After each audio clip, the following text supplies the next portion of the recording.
Сәлем достар баршаға. Бүгін ұн қуырдақ тағамын жасайтын боламын. Бұл тағамды әркім әрқалай жасайды. Бізге керегі ең алдымен пияз, ет, сәбіз және тәтті бұрыш керек болады. Алдымен пиязымызды турап аламыз ұсақтап. Бұл тағамды Монғолияда көп жасайды. Әркім әрқалай атайды.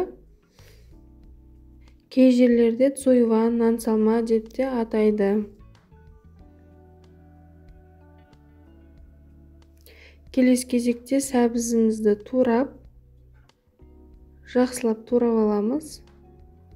Барлығын өз қалауларыңызша турап алсаңыздар болады.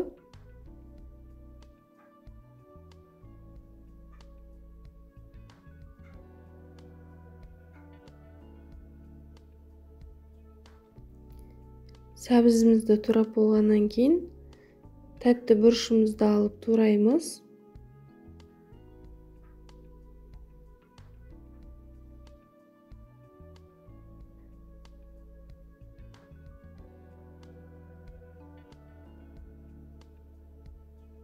Келесі кезекте етімізді турап аламыз жақсылап.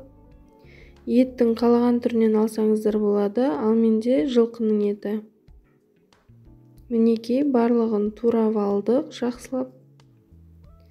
Келесі кезекте қазанымызды қыздырып, майымызды құйып, етімізді салып, жақсылап қуырып аламыз.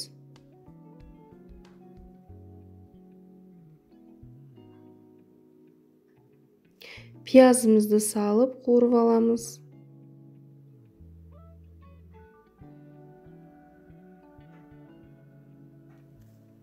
Және аздап паприка сеуіп, тұз сеуіп, су құйып, астын бұқтырып қоямыз. Келесі кезекте тәтті бұрыш пен сәбізімізді салып, бұқтырып қоямыз 15 минуттай.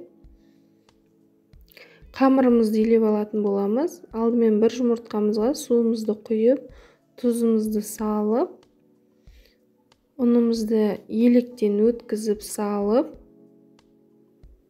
жақсылап қамыр илейтін боламыз.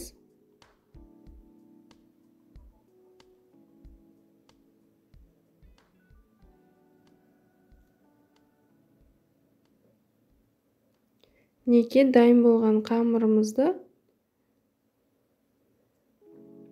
оқтауымызбен жайып аламыз. Достар, егер менің рецепттерім ұнайтын болса, менің каналыма тіркелуді ұмытпаңыздар. Комментарий қалдырсаңыздар да болады.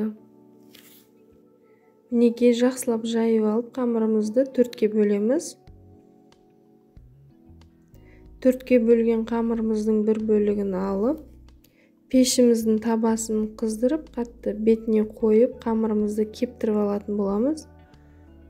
Мінекей қамырдың төрт бөлігін де осылай кептіріп, кеспе ұқсатып кесіп аламыз. Қалағандарыңызша жұқалықта кессеңіздер болады. Жақсылап кесіп алып, барлығын толықтай. Біздің етіміз дайын. Аздап араластырып жіберіп, қайнап тұрған еттің үстінен кеспелерімізді салып шығамыз жақсылап.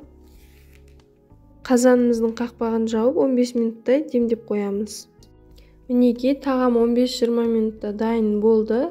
Салып қонағымызға ұсына берсек болады. Сіздермен бірге болған Сымбат.